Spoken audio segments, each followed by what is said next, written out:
Дажахоо бүгдээрээ сайн байцгаана уу? За бүгдээрээ гэрийн даалгавраа хэр хийж гин, за сайн хийж байгаа байх гэж багш нэгтгэж байна. За энэ удаагийн хичээлээр бүгдээрээ өмнөх хичээлүүд дээр үтсэн бүтцээ мөн адил хадгалаад, за мөн үгсийн сангаа хэдүүлээ илүү баяжуулах нь байна.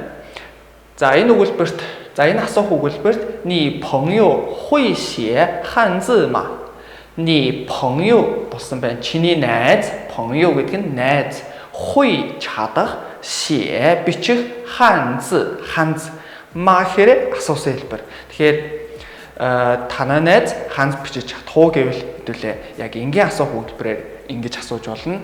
Тэгвэл энэ асуух өгүүлбэрийг мөн адил өөрчилж хэлж асуух боломжтой. Тэгэх юм бол "你朋友会不会写汉字?" "你朋友" танай найз 会 чадах, 不会 чадахгүй. Тэгэхээр 会不会гэхээр чадах уу чадахгүй юу гэдээ асуух өгүүлбэрээр хэлж болно. 写 бичих, 汉字. Тэгэхээр танай найз ханз бичиж чадах уу чадахгүй буюу мөн адил танай найз ханз бичиж чадах уу гэсэн асуух хэлбэр байна. За мөн адил энэ асуух өгүүлбэрээ баг зэрэг өөрчилж хэлж үзье.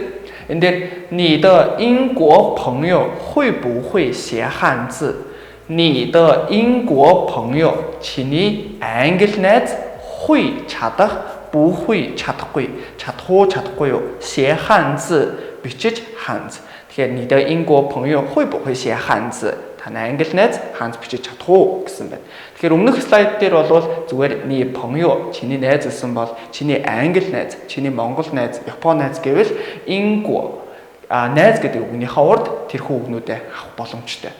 За энэ өгүүлбэрт харин хэдүүлээ асууж хэлэхдээ хариулж хэлэхдээ "会不会" гэдэг үгнийхээ оронд за чадна гэх юм бол зүгээр "会" гэдгийг дангаар нь аваад хэрвээ чадахгүй гэд хариулж хэлэх юм бол "不会" гэд хариулаад хэлчих нэ. За тэгэхээр хэдүүлээ өнөөдрийн асуух өгүүлбэрээ өөрөөсөө асуугаад мөн өөрөө хариулаад гэрийн даалгавартаа давтаад байх боломжтой. Тэгэхээр гэрийн даалгавраа маш сайн хийгээрэй. Дараагийн хичээлээр уулзлаа. Түр баяртай. Шишидажа.